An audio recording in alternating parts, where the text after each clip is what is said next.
This is the Courtauld Gallery in London, one of the world's best collections of paintings by Cézanne. Look what they've got here. They've got this, and this, and they've got this, especially this. Ah, yes, Cézanne's card players. Painted in around 1895. Two chaps at a table playing cards. That's all. So why does it feel so profound? And it's tiny, just the size of a couple of cornflakes packets. But it's got so much gravitas to it, so much weight. Playing cards is supposed to be fun. So you'd think these two would be a bit cheery about it. But no. How solemn they are. How thoughtful. This is actually part of a series. There's 5 paintings in all, and they all show card players. This one here, from the Metropolitan Museum in New York, has 3 chaps playing and another looking on. And this big one at the Barnes Foundation in Philadelphia has a crowd of people joining in. But the Courtauld picture has pared it all down to just 2 figures. 2 old boys deep in thought, playing their endless game of cards. Why paint a card game? What's the point? What does it mean? The answers aren't easy. In fact, they're rather tricky, but that shouldn't stop us looking for them.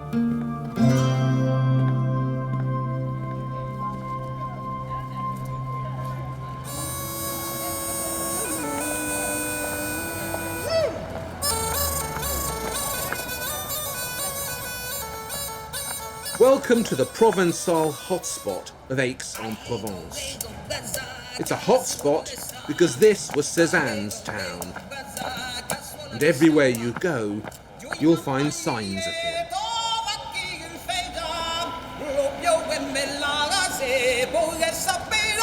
To celebrate Cézanne here, they've designed a walking trail through the city.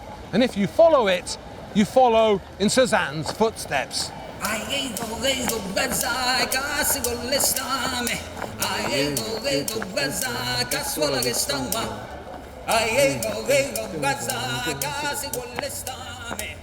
That yellow house up there, that's where he was born in 1839. His parents weren't married yet, so he was illegitimate, and he was born in a house run by a charitable institution. So these were religious folk who forgave that kind of thing.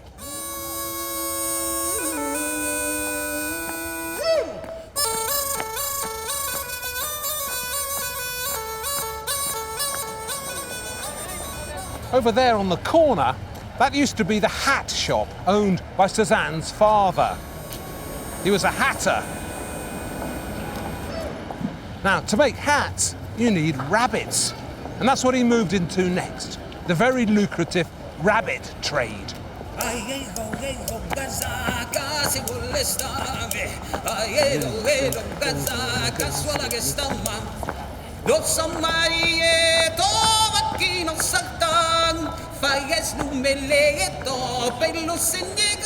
Having made his money in rabbits and hats, the dad bought a bank in this building here and became a banker, a very successful banker.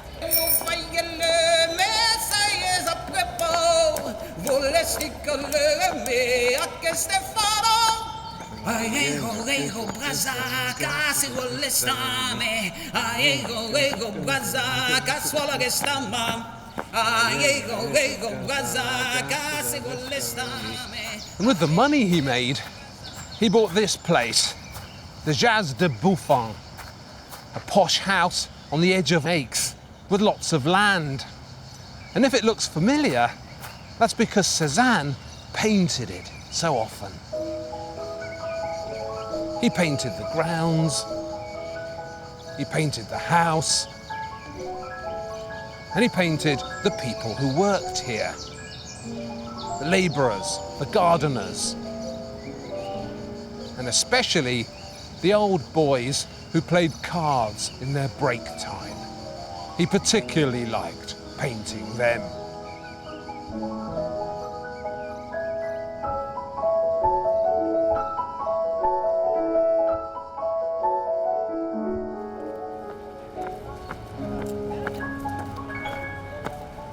Cézanne wanted to be an artist, but his dad disagreed.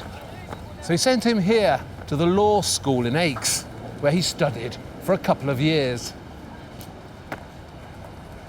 The law studies came to nothing. He wasn't cut out to be a lawyer, but it wasn't a complete waste of time, because whenever he came out of the school, he'd be confronted by this. The cathedral at Aix, looming above him. He couldn't miss it.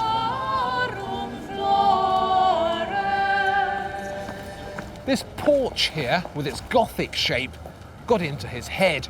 And later, when he became a painter, it began to haunt his art.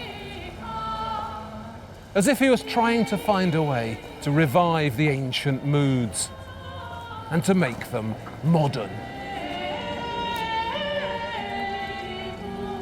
These statues, these stony medieval figures, so solid and calm, they influenced him as well, and he began looking for the modern equivalents of these ancient saints. Up there, that's Saint Mitre, a local saint who was beheaded here in Aix. So now he's the patron saint of headaches. And that one there, with the urn, she's local too, because that's our old friend, Mary Magdalene.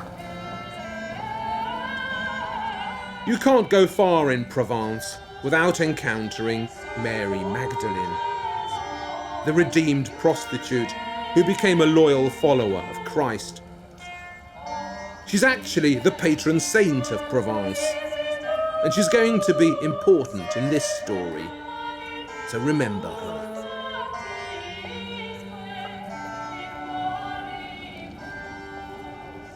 And look at the biblical prophets around the door, the ancient seers seated in Gothic silence. There's something familiar about their mood, isn't there? Cézanne, too, had a biblical intensity to him. Something stony and cussed. In Paris, where he briefly became a wonky impressionist, they didn't know what to make of him. But in Provence, he was at home, and he did things his way.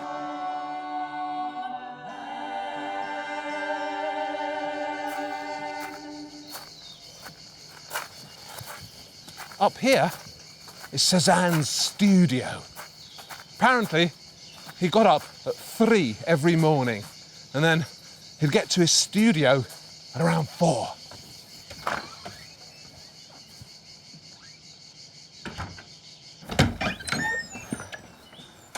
Inside, he'd light the stove, make the coffee, and then read a newspaper.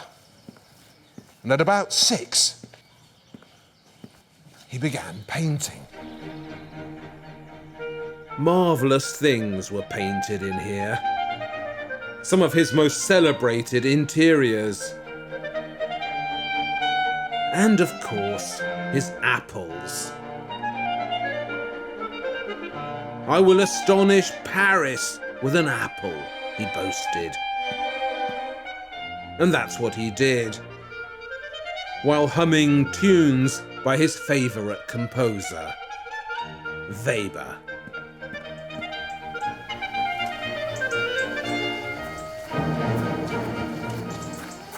After a few hours painting, if the weather was right, he'd leave the studio and come up here to paint that. The Mont Sainte-Victoire, which was always on his horizon. It's the most painted mountain in art. Over and over again, he tackled it.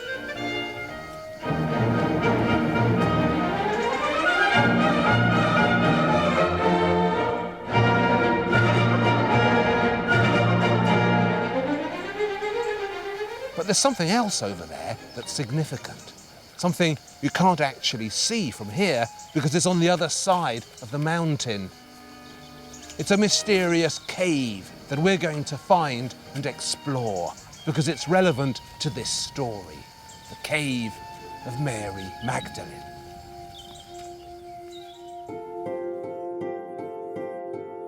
The legend of Mary Magdalene is that she was a prostitute who mended her ways and became a loyal follower of Christ. According to some, she was so loyal that she became his lover and even the mother of his child.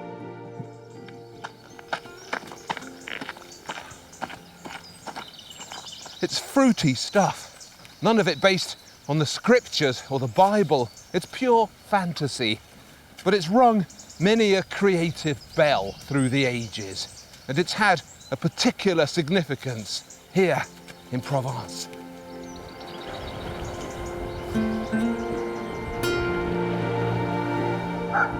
The legend is that the Jews put Mary Magdalene on a boat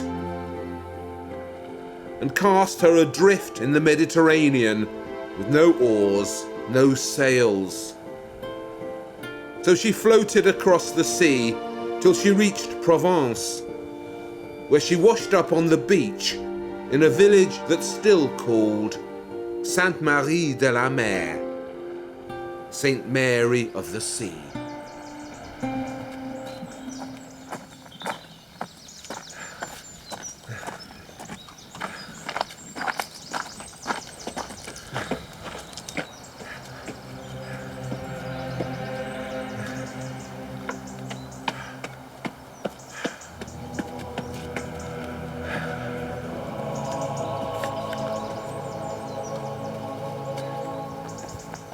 So it was Mary Magdalene who brought Christianity to Provence. And having done that, say the legends, she retired to a cave up here in the mountains at Saint Baume. And she spent 30 years in there, repenting for her sins. It's a big hike to get here, but it's worth it. Mary Magdalene's final resting place, or so they say.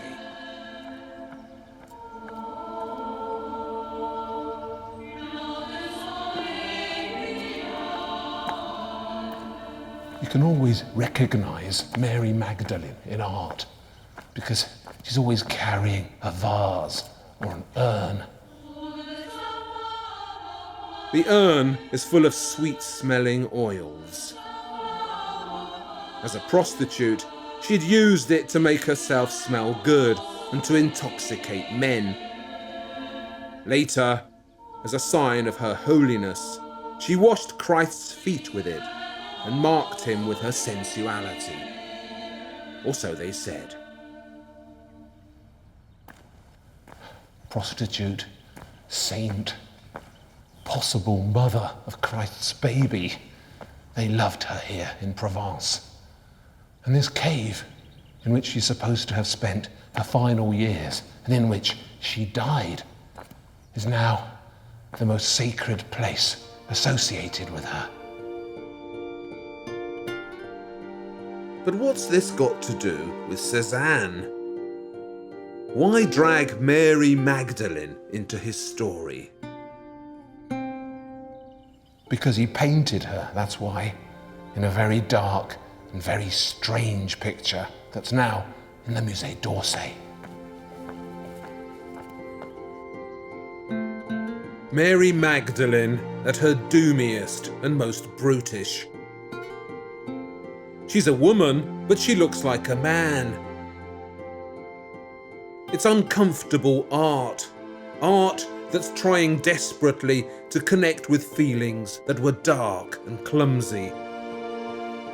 Cezanne's neighbour from across the mountain brought out something bleak in him that kept bubbling up.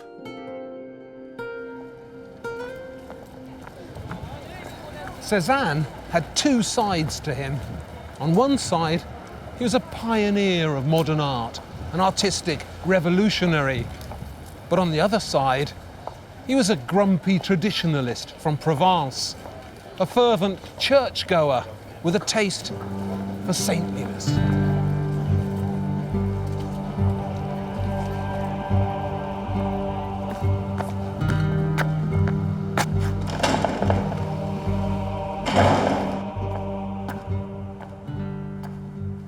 The older he got, the more religious he became. And he used to come here to the cathedral in Aix for High Mass. And he'd sit just here, under this marvellous Renaissance triptych by Nicolas Froment, showing Moses and the miracle of the burning bush. And a couple of visitors remarked that Cezanne had even begun to look like Moses.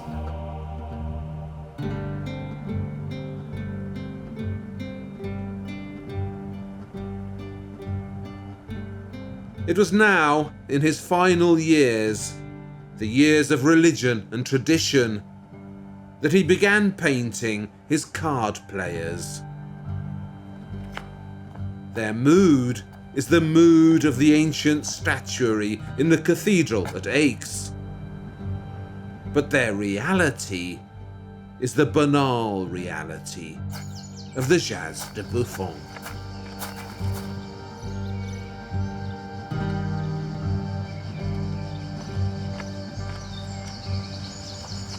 After his father died in 1886, he moved in here.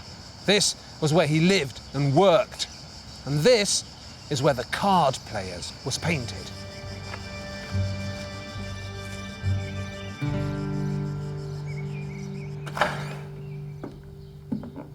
In Cezanne's time, the walls in here were all covered with his murals. And in the big alcove was a portrait of his father sitting on a stool, reading the paper. And this wall here, the garden wall, this was the religious wall, with Christ in limbo, striding out towards us. And next to him, Mary Magdalene, deep in prayer in her dark cave.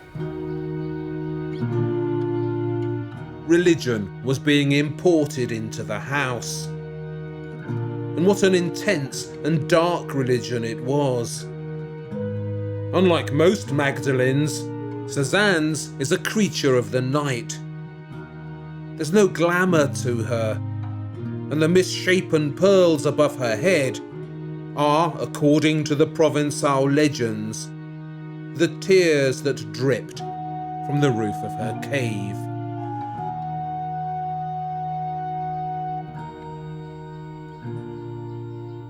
The mood he was searching for, so rough and earthy, was the real mood of Provence. Mary Magdalene was painted early in his career in a style that was deliberately harsh and primitive.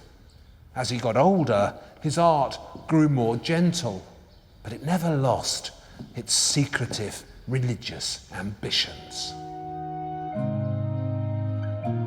His beautiful portraits of his wife are secular Madonnas, Holy Marys in a modern guise. His great bathers do their bathing under the Gothic arch of a cathedral made of trees. And as for his card players, they gather round the table with a solemnity that feels ancient and biblical.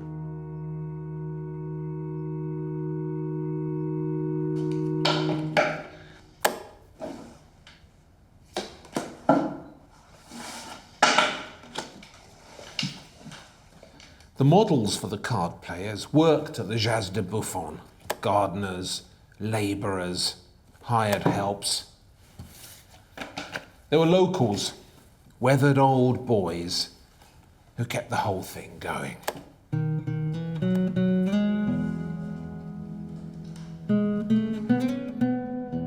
There's actually a tradition in art of people playing cards. Because in art, cards and life seem to stand for one another.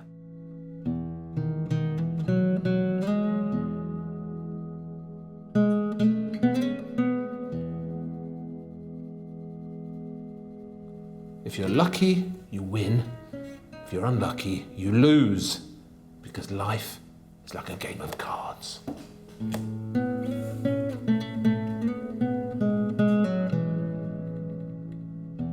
Tables, too, have a big artistic history. In Aix, in the cathedral, there's a fine Last Supper by Jean d'Arrêt, with Christ and the apostles gathered round the table at the moment of destiny. Think of all the Last Suppers, all the suppers at Emmaus, in which big things have happened around a simple table.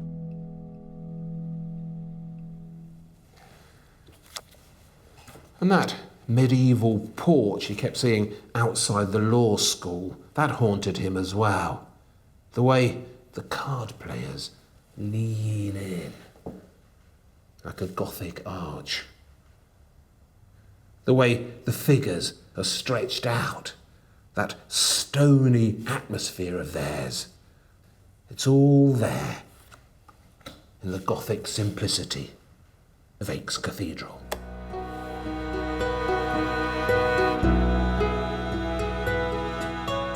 The porch. It was all up there in the porch. The ancient saints were up there with their stony Cézannesque demeanour. Mary Magdalene was up there, ready to be transformed into a creature of the night.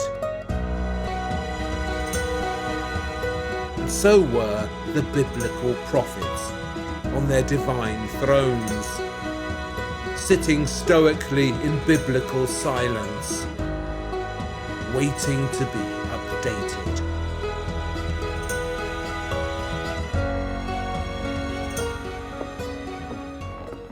So there we have it. Cezanne's Card Players is a religious picture without any religion in it. It's a supper at Emmaus without Christs or apostles, a pair of prophets with nothing meaningful to prophesize. Two old buffers playing cards have been transformed into a pair of hopeless saints, whose stony gravitas has been borrowed from the past, but whose modern fate is to while away their existence on a game of cards. Welcome to the modern world, Cezanne is saying. Look what's happened to the old Provence.